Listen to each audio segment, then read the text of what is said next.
Madhepura police સ્ટેશનમાં નોંધાયેલ 239.500 ગ્રામના international gold સ્મગલિંગના ગુનામાં સંડોવાયેલ છેલ્લા 2 મહિનાથી નાસવત આરોપીને ઝડપી પાડતી સુરત શહેર એસઓજીના પીઆઈ એપી ચૌધરી નાઓને મળેલ બાતમી હકીકતના આધારે 16/9/2025ના રોજ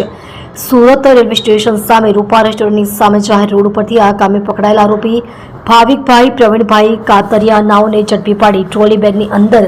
સ્પ્રે વડે કેમિકલ મિક્સ કરી છુપાવીને દુબઈથી લાવેલ સોનાના પાવડરનું વજન 239.500 ગ્રામ કિંમત ₹26,34,500 નો મુદ્દામાલ કબજે કરવામાં આવેલ હતો।